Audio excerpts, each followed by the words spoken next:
Que faire pour réussir? Que faire pour réussir? Est-ce que tu peux m'aider à répéter ça? Encore une fois? Une dernière fois? Que faire pour réussir? Que faire pour réussir? Que faire pour réussir? Premièrement, ce thème va regorger de 2 points capitaux. Pour réussir, il n'y a pas seulement des choses à faire, il y a aussi des choses à ne pas faire. Alléluia. Est-ce qu'on est ensemble? Pour réussir, il n'y a pas seulement des choses à faire, il y a aussi des choses à ne pas faire. Parmi les choses à ne pas faire, il y a des choses sur lesquelles nous avons le contrôle et il y a des choses sur lesquelles nous n'avons pas de contrôle. Gloire au Seigneur. Je donne la première chose qui a imposé les échecs à plusieurs personnes dans plusieurs domaines dans leur vie, pas seulement aux examens. La première chose qui a causé les échecs de plusieurs personnes, c'est leurs émotions. Leurs émotions. Le diable se servira toujours des émotions des gens, de certaines personnes. Si une personne est émotionnellement très sensible, elle est aussi très apte à échouer. Il sera très facile pour la personne d'échouer si elle n'a pas la capacité de contrôler ses émotions ou, en d'autres termes, si elle n'est pas émotionnellement indépendante. C'est-à-dire, pour arriver à faire certaines choses, à réaliser certains projets que nous avons, les émotions sont un point capital qu'il nous faut apprendre à maîtriser. Exemple, la Bible me dit que Dieu va appeler Moïse.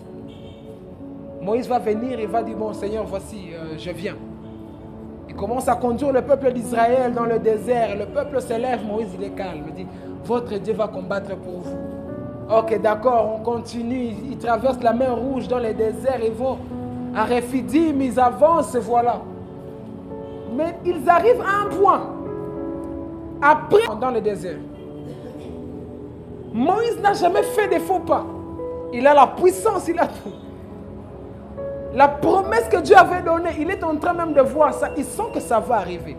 Il voit Canaan est proche. Canaan est proche. Il sent. Dans toute la démarche, il ne fait aucune marche d'erreur. Il est bien avec Dieu. Quand il faut marcher, quand il faut monter à la montagne, il monte. Quand il faut parler à Dieu, il parle à Dieu. Quand il faut obéir, il obéit à Dieu. Il ne fait rien de mal. Jusque là, Moïse marche bien. Il va vers sa réussite. Il va réussir le parcours. Mais le problème, c'est qu'un jour, le peuple va commencer à se lamenter parce qu'il manque de l'eau. Moïse va venir vers Dieu. Dieu va dire à Moïse, va parler au rocher. Et le rocher va laisser sortir de l'eau. Moïse, un homme colérique, puisqu'il n'a pas pu contenir ses émotions, sa colère, au lieu de parler au rocher, il a frappé le rocher. C'est là que Moïse a fait sa toute première erreur. Et c'était l'erreur qui lui a coûté sa réussite, son émotion, ce qu'il a ressenti. L'a conduit dans un chemin différent dans lequel Dieu ne voulait pas le retrouver. La colère est très destructrice parce que lorsqu'on est rempli de colère, on a tendance à tout détruire. Tout ce qui nous entoure n'a plus d'importance. Est-ce que vous savez qu'il y a certaines personnes qui ont détruit leur propre destinée juste parce qu'ils étaient en colère? Nabiche. Ce n'est pas elle-même qui dit. C'est son émotion qui parle. C'est son émotion qui parle. Plusieurs personnes ont échoué dans une chose qui aurait dû être facile, simple comme ça. Juste parce que l'émotion, elle n'a pas pu contenir ça. Juste à cause de l'émotion. Moïse, à cause de la colère, c'est comme ça que Dieu va venir et lui dire, tu vois frère, viens, viens, viens. Tu t'es laissé emporter par tes émotions à un très mauvais point. Parce que regarde, Canaan est là. Il t'est resté juste un tout petit peu de temps pour arriver à gagner Canaan. Il dit, Canaan est là. Mais puisque tu as fait ça, au lieu de parler, tu as frappé, tu n'as pas obéi. Tu as obéi à ta colère, tu as marché dans la voie de tes émotions. Tu n'entreras pas.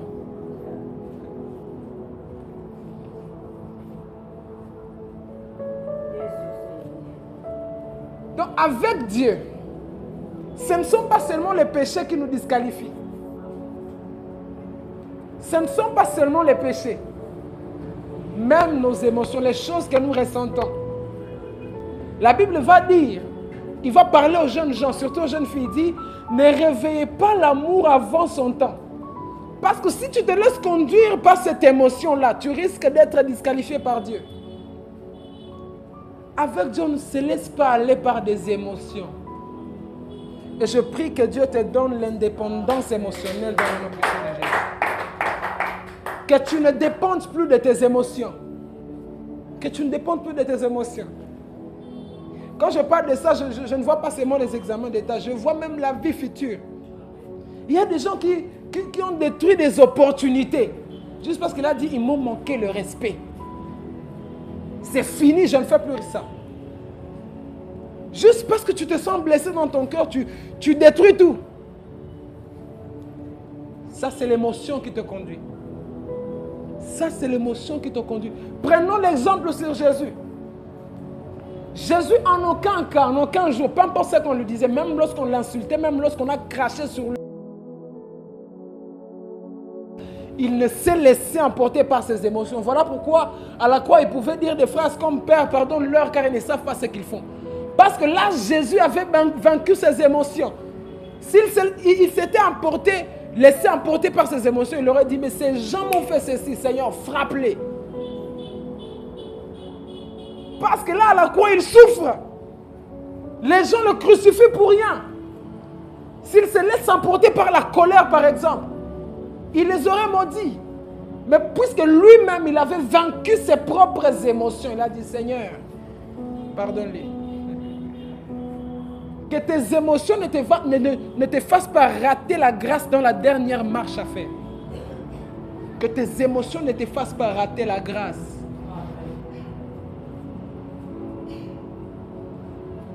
Parmi les émotions, il n'y a pas que la colère qui détruit, il y a aussi la dépression. Toi, lorsque tu te regardes, tout ce que tu trouves sur toi est négatif. Moi, je ne peux pas faire ça, je n'ai pas les capacités, je ne peux pas y arriver, je suis le dernier. Est-ce que moi, je suis même comme ça? Est-ce que moi... Genre, tu es en train de te mépriser, de te dégrader toi-même à un point que même lorsqu'une chose que tu es capable de faire vient devant toi, tu ne peux pas le faire. Parce que toi-même, tu te dis, je ne peux pas. Parce que toi-même, tu te dis, je suis faible.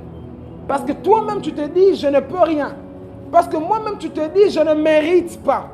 La dépression. Les dépressifs, pas parce que la vie est difficile, parce qu'elle-même, dans sa tête, elle se dégrade, elle se méprise.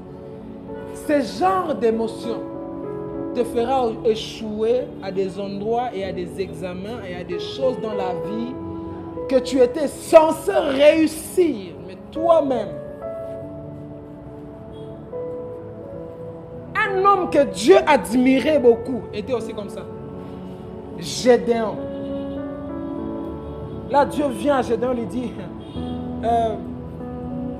vaillant héros. Gédéon dit, qui? Moi, vaillant héros. Parce qu'il s'est vu. Je travaille dans une meule. Comment ça, vaillant héros? Avec quelle force? Il a commencé à douter. Il doutait même de la présence de Dieu. Tellement qu'il se disait, moi, est-ce que Dieu peut venir sur moi? À un point qu'il a même dit à Dieu, si c'est réellement toi, reste là, je vais t'emmener quelque chose. Il voulait se prouver que réellement Dieu était en train de lui parler, puisqu'il ne croyait plus en lui-même. En lui-même. Ce ne sont pas toutes les émotions que tu dois laisser t'atteindre facilement. Parfois, il arrive que même lorsque la tristesse vient, tu commences à combattre la tristesse. Il y a d'autres personnes qui sont même tombées dans la vie des péchés à cause des émotions. La dépression et la tristesse conduisent à la solitude. Et la solitude conduit généralement au péché de la masturbation.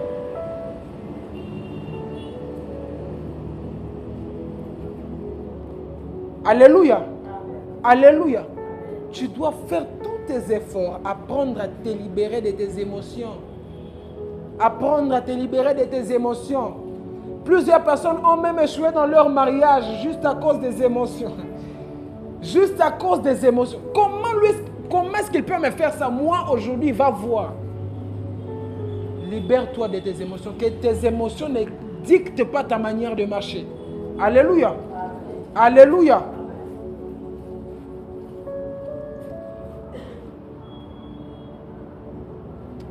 Une autre émotion, c'est la peur. En tant qu'enfant de Dieu, nous n'avons pas le droit d'avoir peur. Nous n'avons pas le droit d'avoir peur. Même quand ce qui nous est présenté est en train de détruire toutes sortes d'espérances et d'espoir en nous, nous n'avons pas le droit d'avoir peur. C'est comme ça que Dieu va envoyer Ézéchiel. Il va lui dire, bon, je t'envoie vers ce peuple, non, Jérémie. Je t'envoie vers ce peuple, tu vas leur parler, tu vas leur enseigner, tu vas déclarer leurs péchés, leur dire que je ne suis pas bien avec eux. Dieu dit à Jérémie, si tu as peur de ces gens, je te ferai trembler de peur devant eux. Donc la capacité de Jérémie à trembler de peur dépendait d'abord de sa peur à lui. S'il a peur, alors il tremblera de peur. Mais s'il n'a pas peur, même lorsque la chose est susceptible de faire peur, alors il ne tremblera pas. Tu dois vaincre la peur en toi. Dieu n'aime pas la peur. La Bible dit que voici que l'esprit que nous avons reçu n'est pas un esprit de peur, mais un esprit qui peut, un esprit qui est capable de faire. Pourquoi trembles-tu de peur? Qu'est-ce qui est susceptible de te faire peur alors que tu as le Saint-Esprit le plus puissant en toi? Quelqu'un va me dire, il y a des domaines dans lesquels le Saint-Esprit n'agit pas. C'est faux. La Bible dit que l'onction en vous, c'est-à-dire le Saint-Esprit, il vous apprendra toutes choses. Il vous enseignera toutes choses. Il n'y a pas de domaine dans lequel Dieu, au travers de son Esprit, ne peut pas opérer. Je suis la preuve vivante de cela. Je me suis retrouvé à faire des choses que je n'avais appris nulle part. Personne ne m'avait enseigné. Personne ne m'avait dit ça. Mais je commençais à le dire et à le faire. Comment? Le Saint-Esprit apprenait cela. Vous n'avez pas de raison d'avoir peur. Voilà pourquoi la Bible a des versets comme « J'avais dit, vous êtes des dieux, mais cependant, vous mourrez comme des fils d'hommes, comme des princes quelconques. » Tel que moi je t'ai fait, tu ne peux pas finir comme tu finis. Tu ne peux pas réagir comme tu réagis. Tu as la personne de Dieu en toi. La peur n'a pas de place. C'est-à-dire à chaque fois que la peur peut venir devant une situation, un problème, une chose qui arrive, tu as peur, tu commences à douter de toi. Fais taire ta peur. Fais taire ta peur. Moi j'ai appris ça. Fais taire ta peur. Le diable se sort trop de la peur afin de mettre des discordes dans le parcours des enfants de Dieu. C'est une arme puissante. Alors tu ne dois pas accepter que le diable s'en serve sur toi. Lorsqu'il veut s'en servir, tu lui arraches, tu dis je n'ai plus peur. Alléluia. Alléluia. L'indépendance émotionnelle. L'indépendance émotionnelle. Nous devons savoir que c'est la peur qui emmène le doute dans quelqu'un.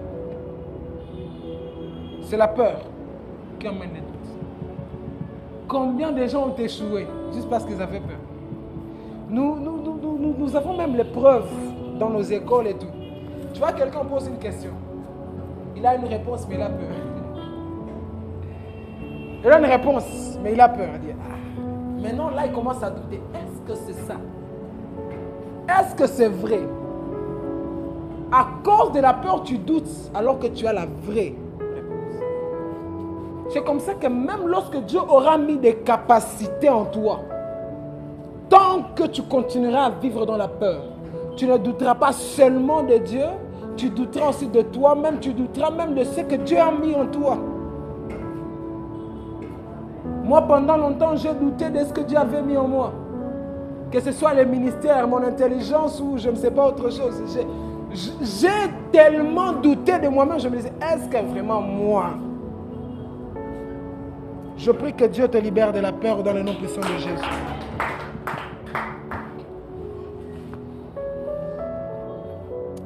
Que faire pour réussir? Nous allons lire en Samuel 17, 30 à 40. C'est qu'un jour les Philistins vont s'élever contre les Israélites. Donc ils viennent combattre le peuple de Dieu. Le fait est qu'ils amènent un géant dans le champ de bataille. Tout le monde voit les géants, ils ont peur. Ils disent, mais qui donc va pouvoir terrasser un homme comme ça? À lui tout seul, seulement la force de 10 hommes. Personne ne peut. Goliath insultait l'Éternel et l'armée d'Israël nuit et jour pendant 40 jours.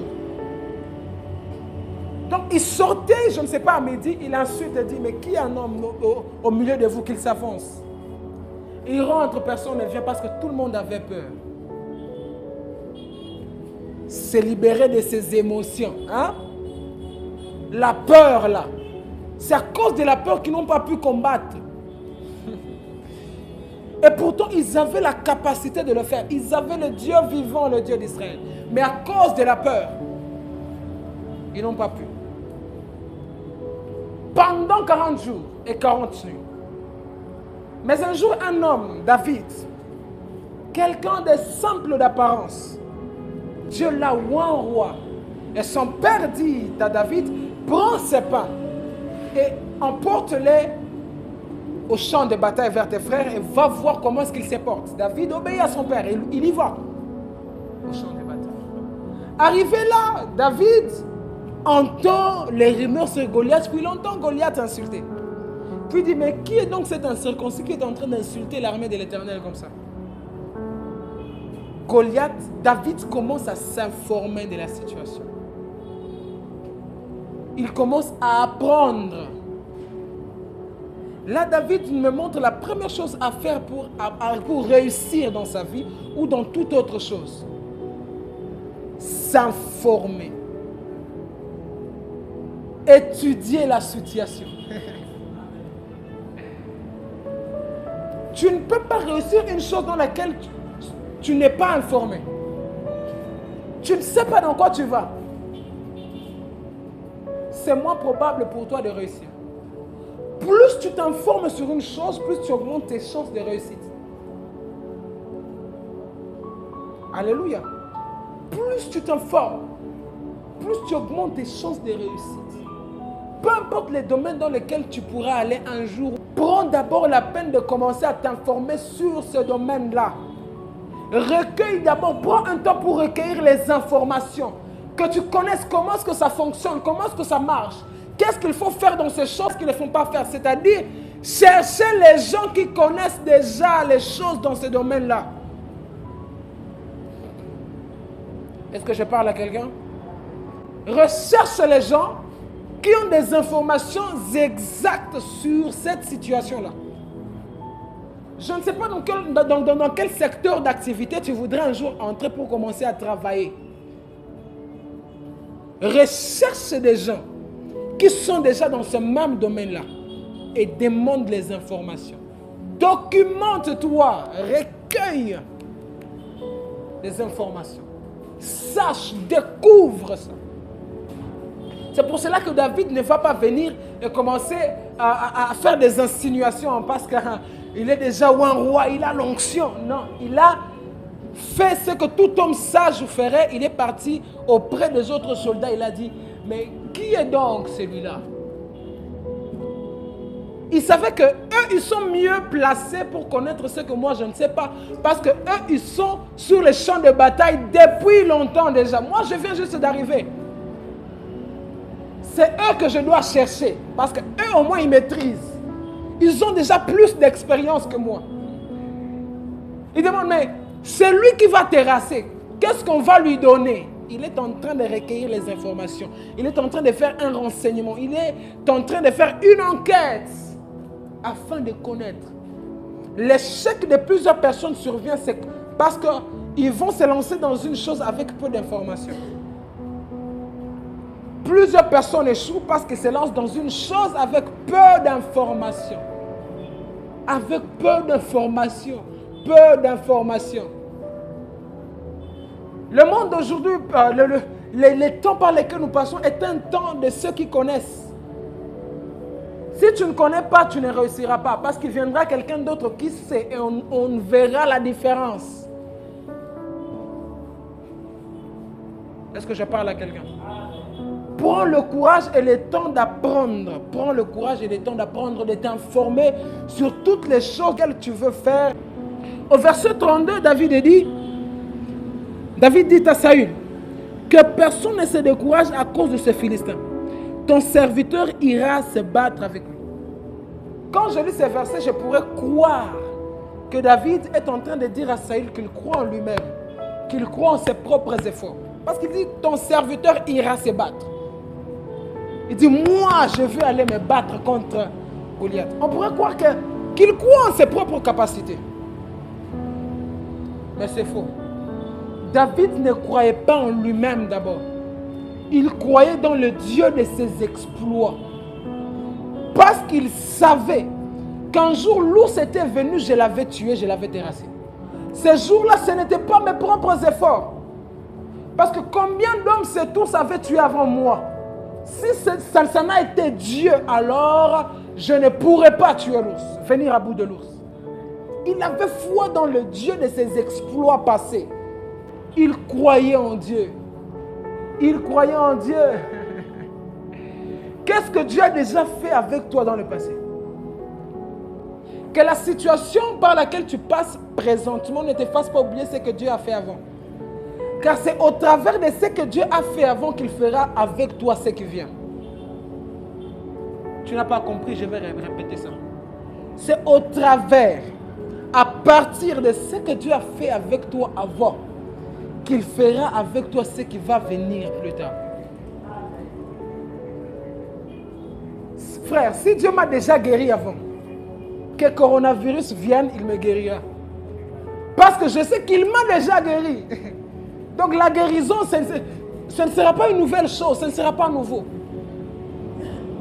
Si Dieu m'a déjà fait échapper à la mort une fois, il le fera une deuxième fois. Alléluia. Alléluia. Si Dieu m'a déjà fait réussir dans un domaine, je réussirai aussi dans un autre. Gloire à Dieu. Gloire à Dieu. Je vais dire à quelqu'un, ta réussite ne va pas commencer aujourd'hui. Ta réussite a commencé dès la première fois où tu as commencé à réussir. Il te suffit de le croire. C'était ça la différence entre David et les Israélites. Les Israélites savaient très bien que Dieu a déjà vaincu pour nous des batailles. Tous les royaumes nous craignent. Ils savent que c'est nous qui remportons toujours les batailles. Mais ils avaient oublié qu'ils avaient un Dieu qui les avait déjà fait réussir un jour. Mais David n'a pas oublié. Il m'a fait réussir là, j'ai réussi ici. Si Dieu t'a déjà fait réussir quelque part, dans un domaine quelconque, quel que soit le domaine, tu réussiras dans tout ce qui se présentera devant toi. Il te suffit de croire en Dieu et de ne pas oublier qu'il est capable. Puis Saül, au verset 34, je crois, il va dire, tu ne peux pas aller te battre avec ce Philistin. Là, il commence à dire à David, tu es faible, frère. Tu n'as pas la capacité d'aller te battre. Regarde-le. Compare-toi à lui. Tu ne peux pas combattre ce Philistin. Car tu es un enfant. Il commence à le dégrader. Tu es un enfant.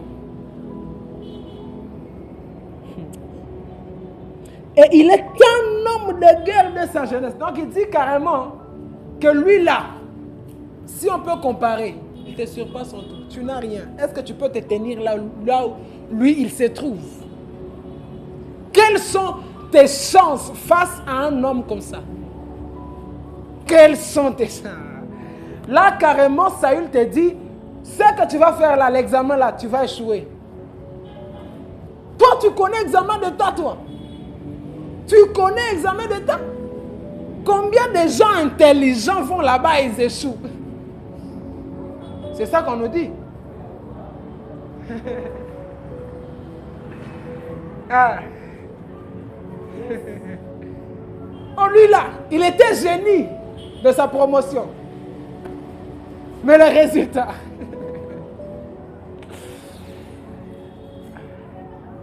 Saül fait la même chose à David. Il dit, tu ne peux pas combattre David, Goliath. Tu ne peux pas le combattre. Premièrement, tu es un enfant. C'est-à-dire, il y a des hommes à l'extérieur là, dans l'armée. Ils ne sont pas... Or, toi, tu es encore un enfant. Donc, tu n'es même pas comme ces hommes-là qui ont échoué. Donc, dis-moi, mon chat, que ouais, frère, à toi ou fait nini, tu ne peux pas. Des hommes ont échoué. Toi, un enfant, tu vas réussir. David est calme, il écoute. Il dit, en plus, Goliath, c'est un guerrier, un homme de guerre. Donc, un peu comme si lui, il est né dans le champ de bataille. C'est un homme de guerre dès sa jeunesse. Donc, il maîtrise. Le roi a commencé à mépriser la jeunesse de David. Mais j'aime bien ce que Paul va dire à Timothée dans 1 Timothée 4, il dit que personne ne méprise ta jeunesse. Ne laisse jamais une personne te faire croire que quelqu'un d'autre vaut mieux que toi. Ne laisse jamais croire une personne, je le dis et je le répète et je martèle sur ça, qu'une personne autre que toi vaut mieux que toi. Personne n'est au-dessus de toi. Ne laisse jamais croire à une personne qu'il est plus que toi. Jamais. Même lorsqu'il aura de l'argent, toi tu n'en as pas, il n'est pas plus que toi. Même lorsqu'il aura la beauté, toi tu n'en as pas, il n'est pas plus que toi. Même lorsqu'il a plus d'amis, toi tu n'en as pas, il n'est pas plus que toi. Mais malheureusement, la jeunesse d'aujourd'hui pense que celui qui a iPhone et l'autre qui a Itel, iPhone est au-dessus de lui. Ce n'est pas à ça qu'on reconnaît un grand. C'est ça ce que Saül a fait comme erreur, parce qu'il a vu David d'apparence et il a estimé que Goliath était au-dessus de David. C'était faux.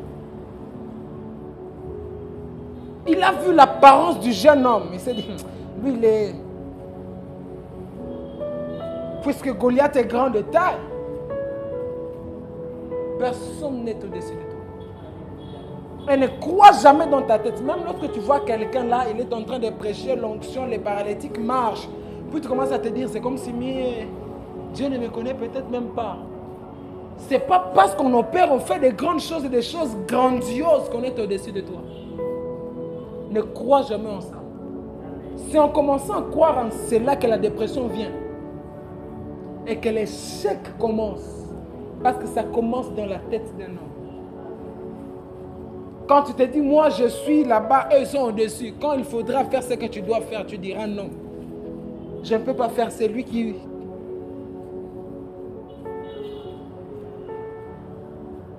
Tu vois? Tu dois croire en toi-même, en tes propres capacités. Que personne ne méprise ta jeunesse. Si tu vois des personnes qui commencent à te mépriser, ne crois pas en les choses qu'ils sont en train de dire. Moi, les choses que je nous parle ici, j'ai vécu ça pendant des années. Je connais, je maîtrise. Tu arrives partout, on te dit, toi, tu ne feras rien. Tu arrives quelque part, nous, on lui connaît, c'est quelqu'un de comme ça. Tu arrives autre part, on te compare avec quelqu'un d'autre, on te montre que l'autre là est mieux que toi. Et au bout d'un moment, j'ai commencé à croire. Tu vois, j'avais dit, peut-être qu'ils ont raison. Je ne ferai rien de ma vie. Je ne réussirai jamais, je n'avancerai pas. Et c'est comme ça que même lorsque les opportunités viennent, tu diras, moi je ne réussirai pas ça. Tu refuses de te lancer alors que Dieu a mis en toi des capacités.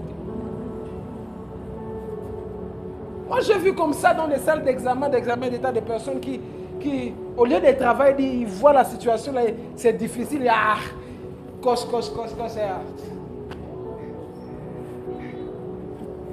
C'est pas parce que la personne est moins intelligente, elle ne croit même pas en elle-même. Ce qu'il faut faire là, ce n'est pas laisser tomber.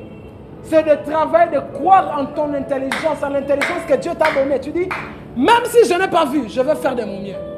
Ne laisse jamais tomber. C'est comme ça qu'on tombe dans l'échec. Ne laisse jamais tomber. Même lorsque c'est difficile, tu dis c'est sans issue. N'abandonne jamais. L'échec ne commence pas lorsqu'on a les résultats de l'échec. Lorsqu'on a décidé d'abandonner, c'est là qu'on commence à échouer. C'est là qu'on commence à échouer. Lorsque tu te dis, est-ce que tout ça va nous amener ça, je laisse là. C'est là que tu commences à échouer. Rassure-toi qu'en allant devant cet examen ou autre chose qui pourrait arriver dans la vie, que tu aies fait tout ce qu'il fallait faire. Tout ce qu'il fallait faire. Au moins, si tu échoues, tu diras, ce n'est pas à cause de moi. C'est le problème de Dieu. Alors que Dieu sait que lorsqu'un homme a fait sa part, il ne le laisse pas tomber.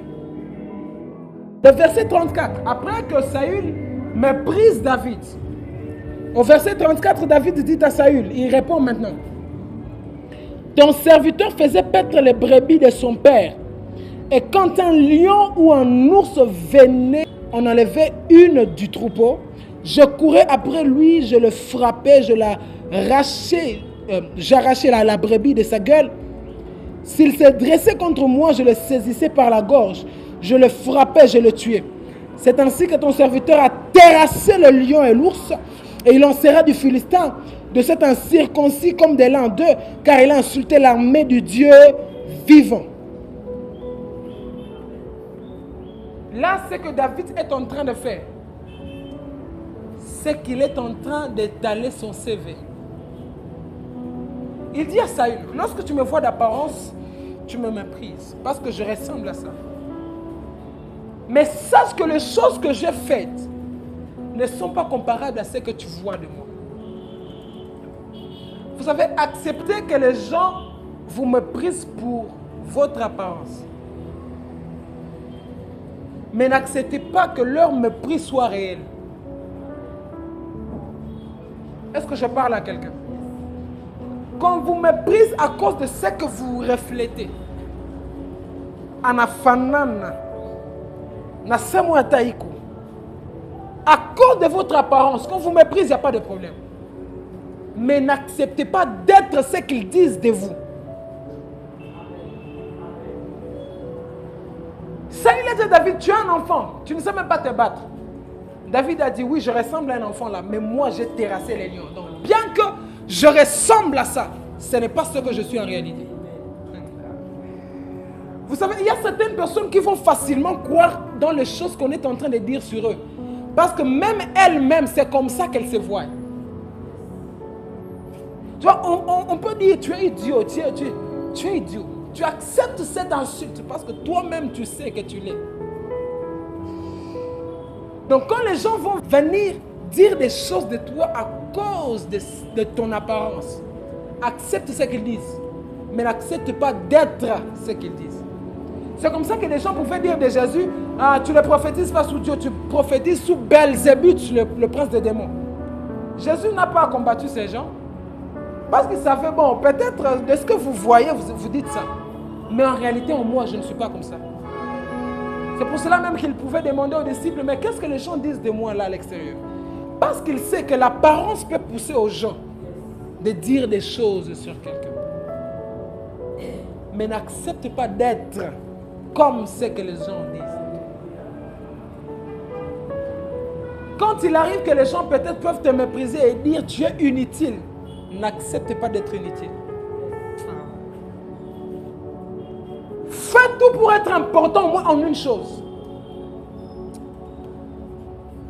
Quand on dit tu ne feras jamais rien de ta vie, fais en sorte de bâtir au moins une chose.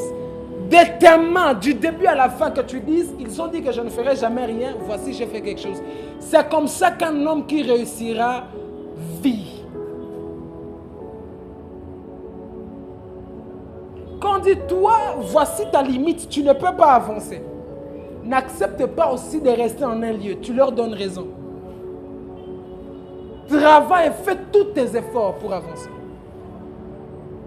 C'est comme ça que Paul va dire. C'est vrai que nous paraissons pauvres, mais nous enrichissons plusieurs. C'est-à-dire, à cause de mon apparence, vous pouvez croire que je suis pauvre, mais c'est moi qui enrichis ces gens-là. N'accepte pas d'être ce que les autres disent de toi en vous méprisant. N'acceptez jamais de l'être. Je n'ai pas accepté d'être ce qu'ils disaient de moi. Et peu importe ce que les gens vont dire de moi dans l'avenir, je ne l'accepterai jamais. Ma prière, c'est que toi aussi tu ne l'acceptes pas. Que toi aussi tu ne l'acceptes pas. Ce n'est pas Dieu qui est venu dire à David, va te battre contre Goliath. Jamais, je n'ai lu nulle part. Quelle assurance David avait pour se dire, moi je vais m'élever. Là, il a vu ses frères échouer.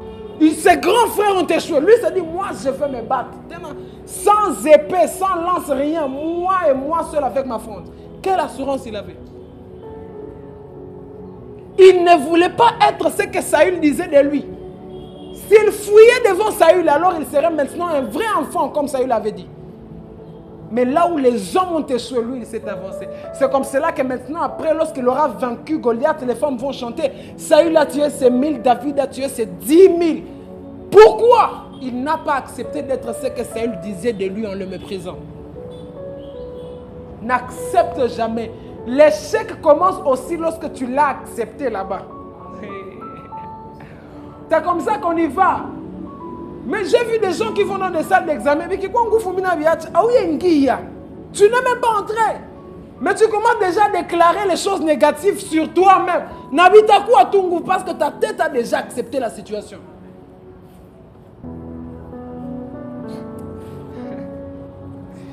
L'échec commence aussi lorsque tu acceptes l'échec dans ta tête. David n'a pas accepté. Il a dit, comment est-ce que l'armée de Dieu est insultée comme ça, des gens sont là? Il n'a pas accepté cet échec-là. Comment est-ce qu'on va jouer devant Goliath? Un incirconcis comme ça, il dit, non, non, moi je vais me lever et je vais me battre. Parfois la différence entre ceux-là qui réussissent et ceux-là qui échouent, ce n'est pas les capacités ou la force, ou le nombre d'alliés. C'est seulement le courage d'avancer, de faire le premier pas. Le courage. Il y a beaucoup de gens qui vont te dire, il projet tous les ans face j'ai abandonné, mais aujourd'hui ça a produit un zone moins à chaque fois riche. Pourtant, mais lui il a abandonné, l'autre a continué. La différence c'est dans le courage de faire le pas, le faire.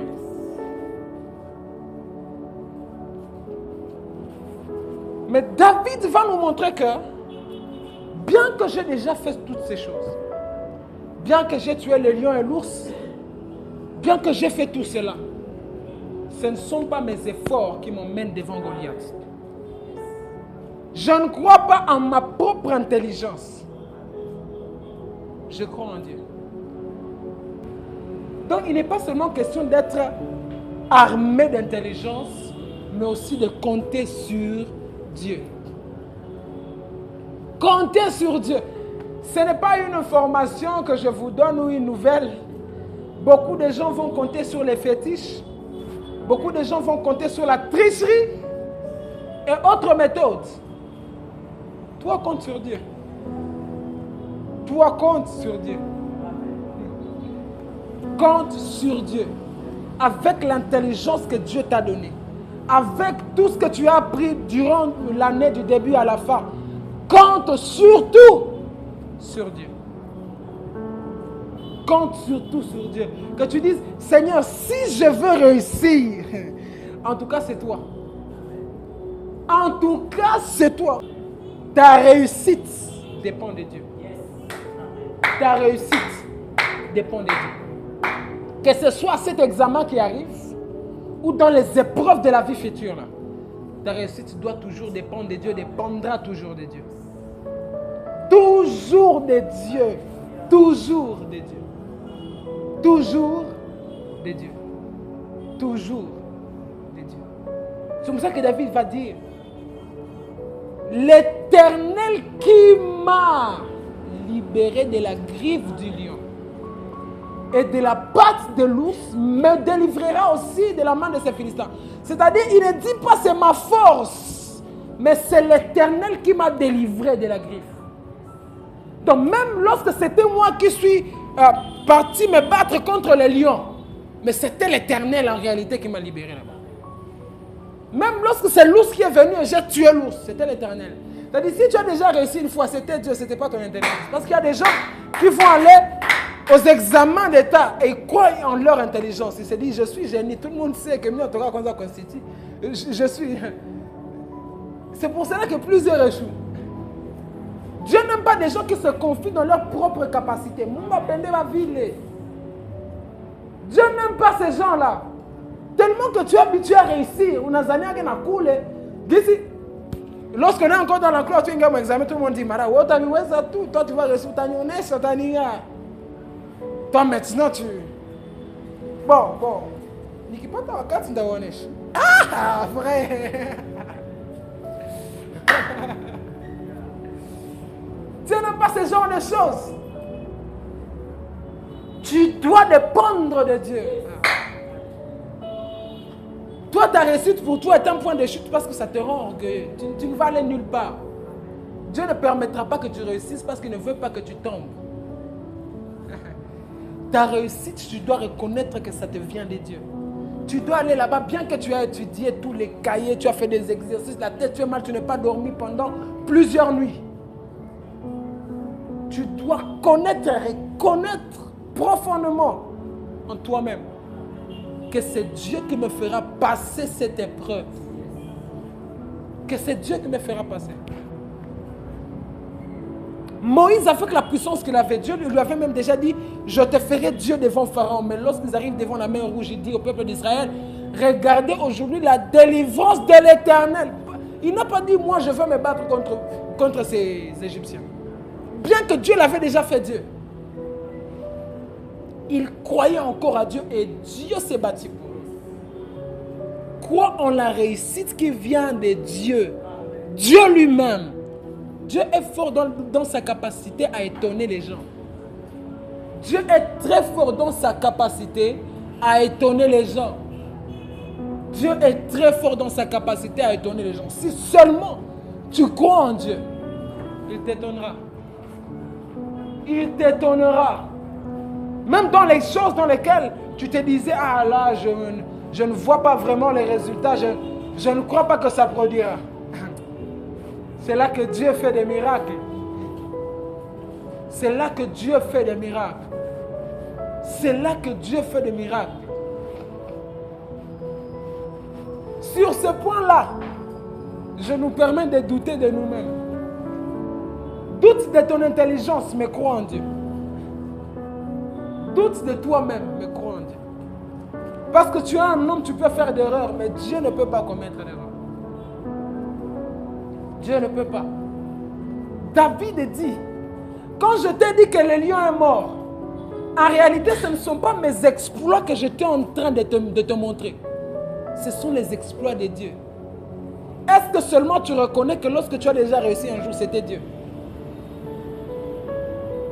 Est-ce que tu reconnais que lorsqu'un jour quelque chose s'était bien passé alors que tu ne pensais pas que ça se passerait ainsi, c'était Dieu?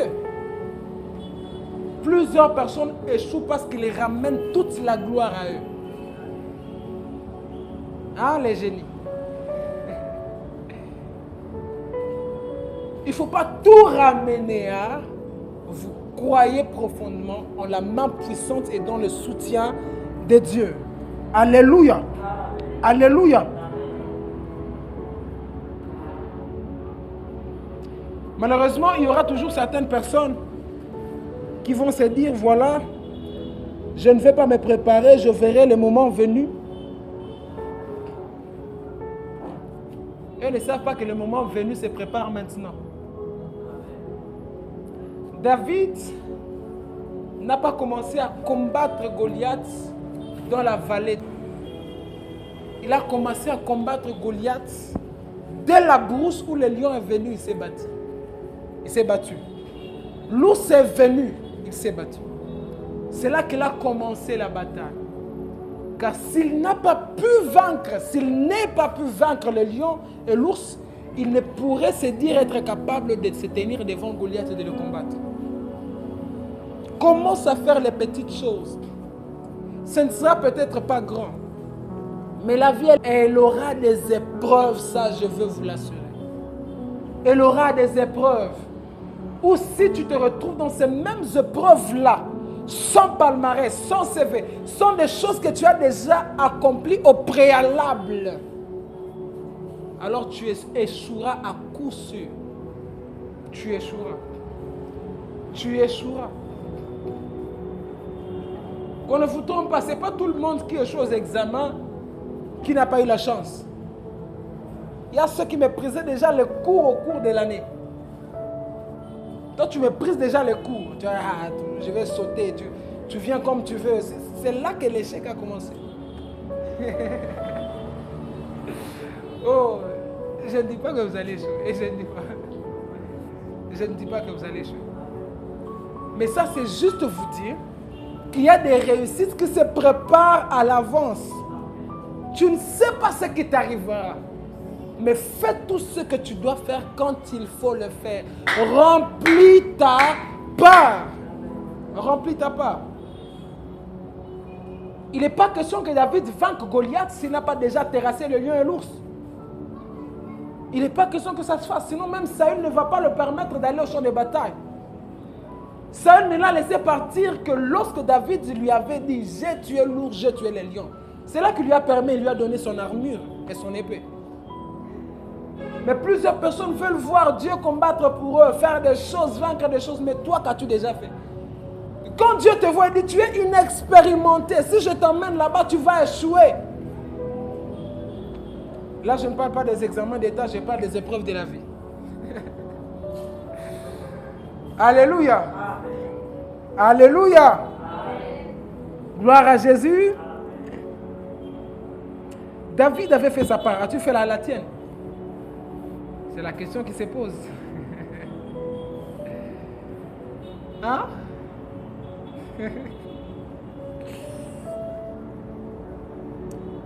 Nous allons continuer avec le verset 38. Et nous allons vers la fin, parce que c'est à 40.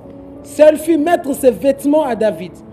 Il plaça sur sa tête un casque de rein et le revêtit d'une cuirasse. David ceignit l'épée de Saül par-dessus ses habits et voulut marcher car il n'avait pas encore essayé.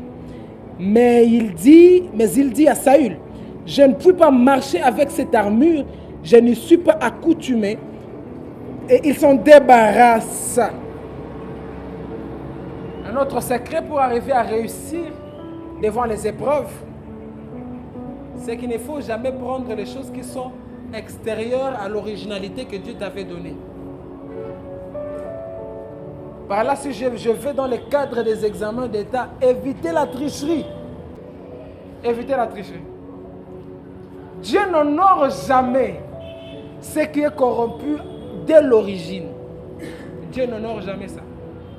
Et en plus, la Bible nous dit qu'il n'y a rien de caché qui ne doive être révélé. Dans d'autres versions, c'est-à-dire rien de secret ne demeure secret éternellement. Ça finira par sortir. Ah, ces jours-là, si ça sort, c'est ton cahier qu'on prend comme ça. On déchire. Je ne sais pas si on déchire, si on fait quoi. Et là, tu vas voir des gens en train de pleurer. Voilà. C'est-à-dire que plusieurs personnes échouent devant plusieurs épreuves. Dans la vie ou autre chose, pas seulement à cause de la difficulté des épreuves. Pas parce que les choses sont difficiles ou parce qu'elle est seule ou à cause de ses capacités qui sont amoindries. Mais c'est à cause de ses propres erreurs. De ses propres erreurs. À l'exemple de ceux qui vont se servir des fétiches juste pour réussir un examen. Je sais que c'est un examen important, mais au point de prendre les fétiches, c'est l'armure de Saül. Ne prends pas les choses de Saül, ça ne t'appartient pas. Dieu t'a appelé d'une manière personnelle, il t'a armé de ton intelligence, il t'a armé de ton assiduité. Dieu est de ton côté, ne va pas chercher des choses complémentaires.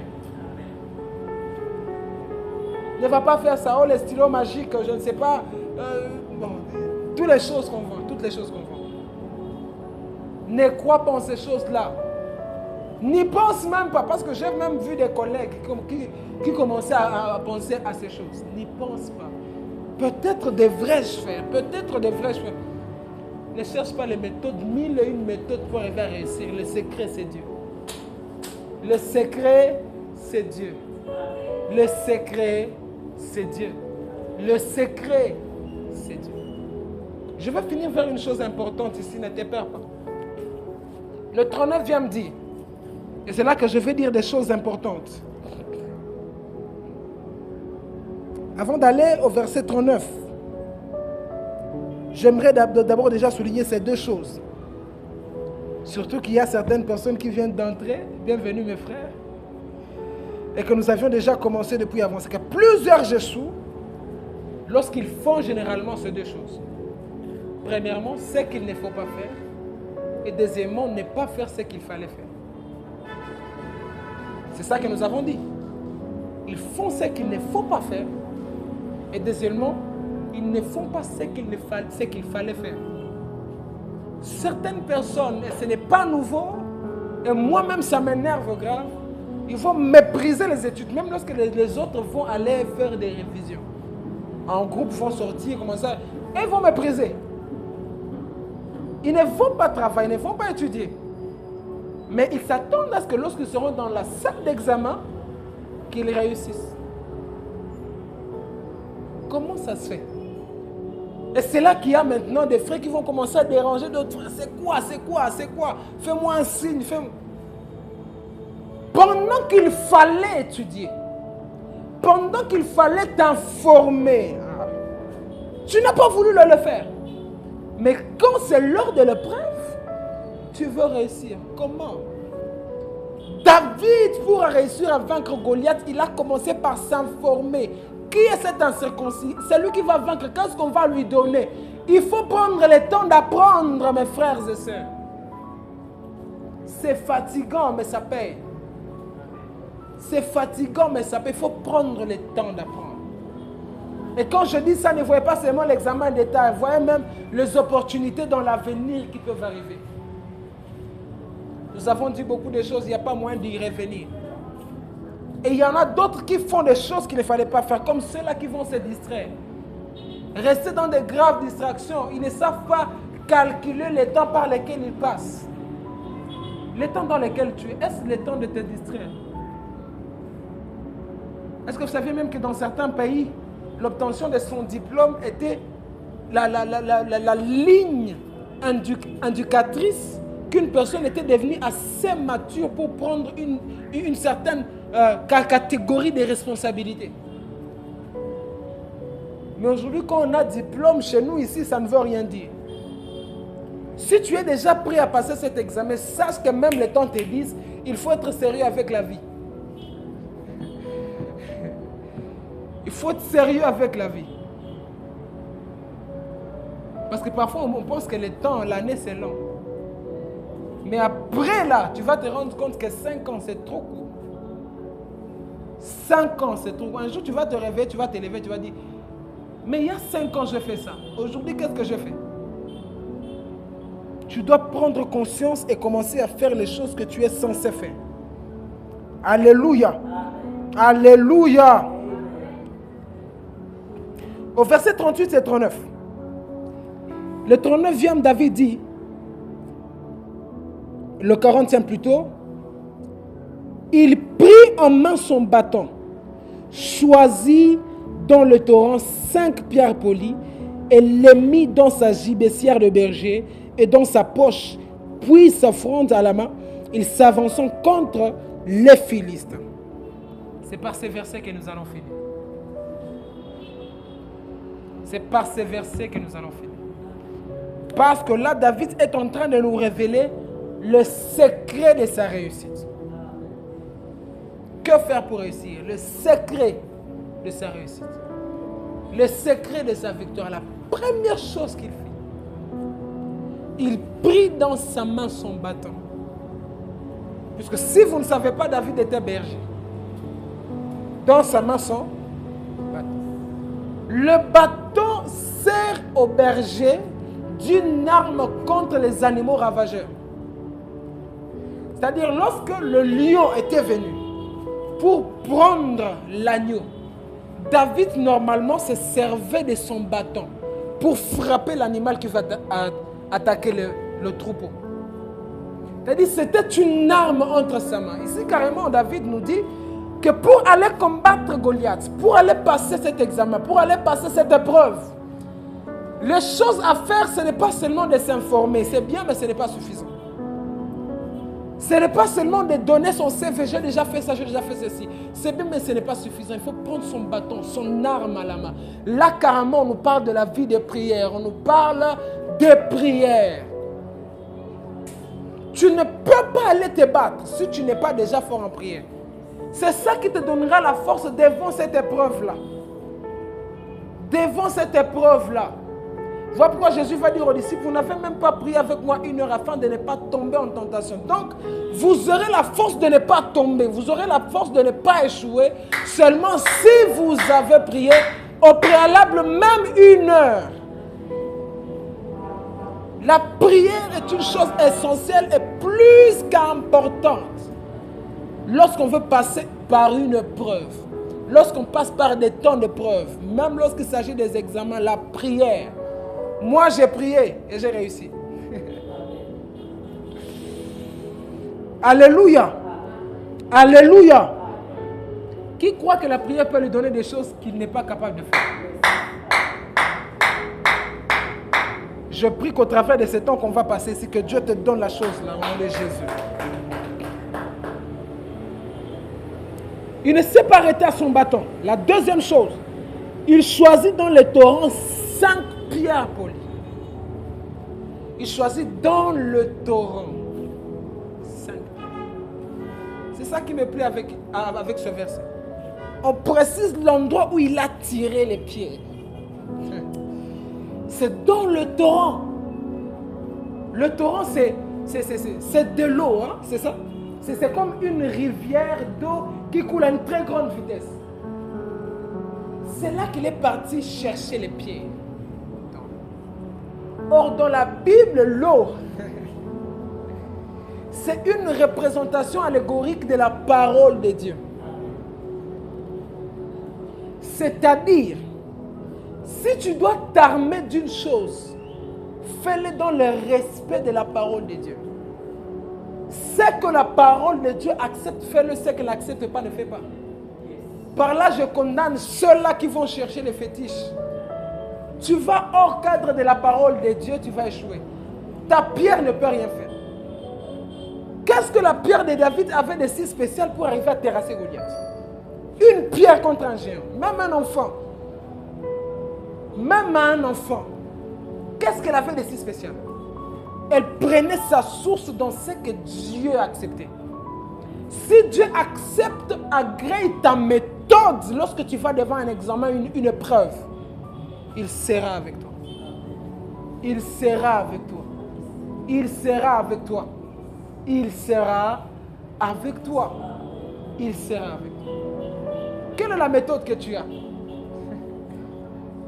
Sur quoi est-ce que tu comptes? Sur quoi est-ce que tu comptes? Il ne s'est pas limité seulement, le détail ne se limite pas seulement en l'eau. La Bible dit, il a pris 5 pierres. Ici, je vais dire une chose intelligente et importante. Il n'a pas pris toutes les pierres de la rivière. Il a pris 5 pierres. C'est-à-dire, dans la vie, tu ne réussiras jamais à tout prendre pour toi-même. Là, je vais dire une chose dangereuse parce que si on est des paresseux, ça va nous emmener à faire des mauvaises choses. Dans la vie, on ne pourra jamais réussir à tout faire soi-même. Dieu te mettra toujours devant un choix où il te dit, prends un certain nombre de choses, laisse autre chose. Il a fait la même chose avec les Israélites lorsqu'il leur a dit que chacun prenne la main dans la mesure qu'il pourra manger aujourd'hui. Il suffit quelque chose. Donc tu ne pourras pas tout prendre aujourd'hui. Alléluia. Chacun ne peut pas tout faire. C'est comme ça qu'il dit. La Bible dit, David a pris que 5 pierres. C'est-à-dire, lorsque tu vas aller aux salles d'examen, beaucoup échouent. Parce que dans les derniers moments, ils veulent tout étudier. Là, je nous parle de ça, cette expérience que je l'ai dit. Ils veulent tout apprendre dans la dernière semaine là. Tout, donc c'est le moment de prendre le premier cas et le deuxième, faire tous les exercices. Si tu fais comme ça, tu vas tout étudier, la tête va te faire mal et le résultat, tu n'auras rien appris. Je prie que Dieu conduise tes choix, qu'il les guide, afin de prendre l'essentiel. Là, je le dis en connaissance de cause. Prenez l'essentiel. Ce n'est pas maintenant qu'il faut commencer à étudier. Prenez que l'essentiel pour réviser. Ne vous tuez pas, ne vous assassinez pas le cerveau. Prenez que l'essentiel, ça vous aidera à réussir. Surtout, je vous conseille d'étudier les matières que vous ne comprenez pas. C'est sur ça qu'il faut vous focaliser. Si vous tentez de tout prendre, tu vas tout perdre. Même dans la vie future, c'est la même réalité. Tu essaies de te lancer dans tout, tu vas tout échouer. Spécialise dans certaines catégories de choses, pas toutes les choses. Et s'il est possible, spécialise-toi en une chose dans la vie. En une chose que tu te dis, je maîtrise ça. Alléluia. Dans le torrent, il a pris 5 pierres. Il mit dans sa gibecière de berger et dans sa poche. Puis sa fronde à la main, il s'avança contre le Philistin. David ne peut pas s'avancer. Je suis en train de finir, on peut se tenir debout, on va prier. David, s'il vous plaît. David ne peut pas s'avancer contre les Philistins s'il n'a pas fait toutes ces choses avant. Ce qui me plaît avec David, c'est qu'après avoir pris toutes les choses qui sont extérieures à lui, il a fini par les mettre dans les choses qu'il avait depuis toujours. Sa gibecière, il a pris sa fronde. C'est-à-dire, quand tu iras vers ta salle d'examen, lorsque dans la vie future, tu seras face à une preuve de la vie, arme-toi de ce qui vient de Dieu. Mais n'oublie pas, tu dois aussi avoir ce qui vient de toi. Ce qui vient de toi. Car Dieu marche toujours avec nous, avec ce que nous avons pour nous. C'est comme ça qu'il vient à Moïse et lui dit, mais qu'as-tu entre les mains? Il dit un bâton. Il s'est servi de ce que Moïse avait. C'est-à-dire, pour ta réussite, sache-le, tu es intelligent. Vous êtes assez intelligent pour toutes les épreuves possibles. Dieu ne permet jamais à un homme d'être exposé à une preuve qui lui surpasse en termes de foi. C'est-à-dire, si Dieu permet que tu arrives jusqu'ici, c'est qu'il sait que tu as les capacités d'affronter cette épreuve. Il sait que tu as les capacités d'affronter cette épreuve. Mais tu dois d'abord dépendre de Dieu.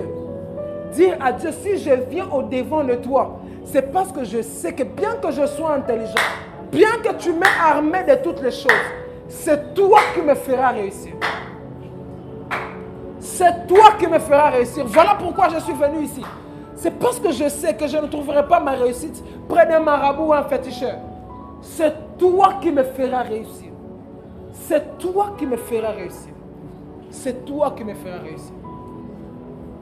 C'est toi qui me feras. Est-ce que quelqu'un sait que sa réussite dépend de la volonté de Dieu? Est-ce que tu sais que pour que tu viennes à bout de cet examen, c'est Dieu qui doit t'aider, c'est sa main qui doit être sur toi. J'aime bien la Bible car elle dit dans Romains 12, ne vous conformez pas au siècle présent, mais soyez transformés par le renouvellement de l'intelligence. Ma prière, c'est que Dieu renouvelle l'intelligence de quelqu'un en ces lieux. Ma prière, c'est que les choses que ton ancienne intelligence n'était pas capable de faire ou d'assimiler, que Dieu renouvelle ton intelligence. Est-ce que tu peux déjà dire à Dieu, j'ai besoin que tu renouvelles mon intelligence? Est-ce que tu peux élever ta voix et dire à Dieu, renouvelle mon intelligence? J'ai besoin que tu renouvelles mon intelligence. Parce qu'il y a certaines choses dans lesquelles ton intelligence était limitée peut-être avant. Mais si Dieu renouvelle ton intelligence, alors tu arriveras à bout de ces choses. Est-ce que tu entends de dire à Dieu, renouvelle mon intelligence? Renouvelle mon intelligence. Renouvelle mon intelligence. Afin que ce qui est impossible pour moi de réussir à comprendre, qu'au travers de ce renouvellement que j'y arrive. Est-ce que vous savez qu'il y a des gens qui ne veulent pas seulement vous voir réussir, mais ils ont peur de votre réussite. Ils ont peur de vous voir un jour réussir. Tellement que votre avenir leur terrifie. Ils ont fait et feront encore davantage de choses pour vous conditionner à l'échec. C'est dans 1 Samuel 18, 15 que la Bible le dit. Saül, voyant qu'il réussissait toujours, avait peur de lui.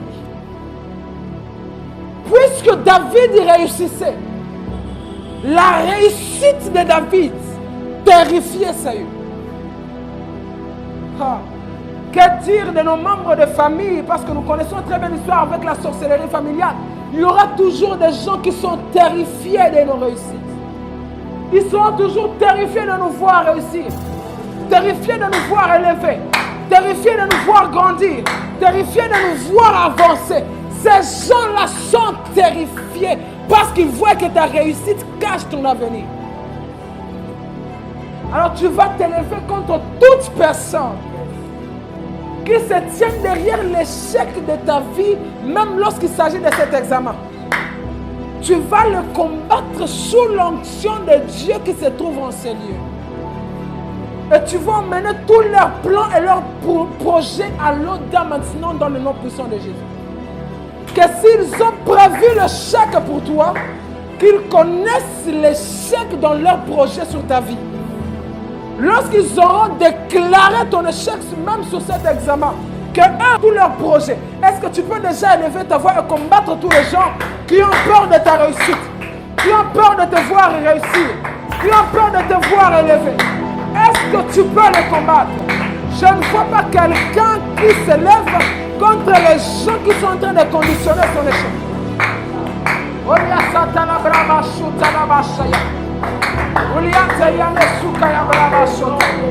Sache qu'il y a des gens, tant qu'ils ne sont pas tombés, tu ne réussiras pas.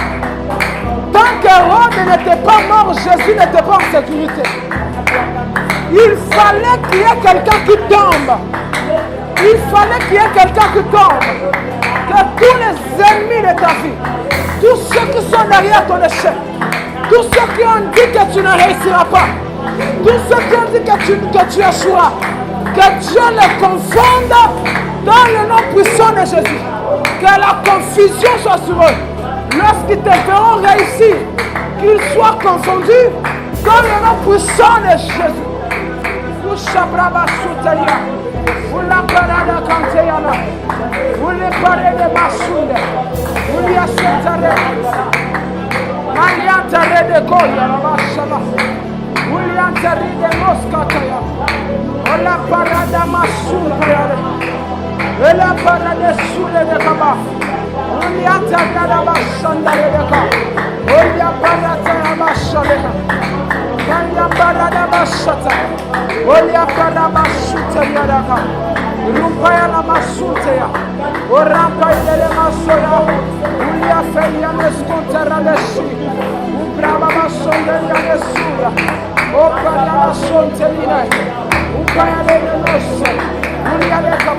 Tout ce qui conditionne mon échec, je le détruis maintenant dans le nom puissant de Jésus.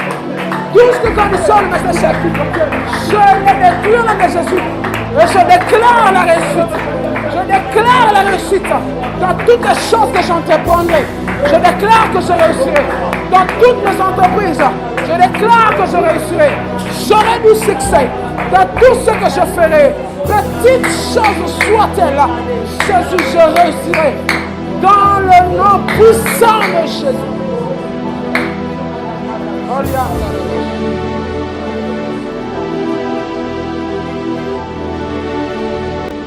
Saül avait peur de la réussite de David. Les frères de Joseph ne voulaient pas voir Joseph réussir, évoluer. Voilà pourquoi ils ont décidé de le tuer, même de le vendre, parce qu'ils ne voulaient pas voir ses songes se réaliser. Mais dans tous les deux cas, pour David, David a réussi. Et pour Joseph, Joseph aussi a réussi. Et je prie que la même grâce qui fut sur ces deux hommes, que cette même grâce soit sur vous dans le nom puissant de Jésus.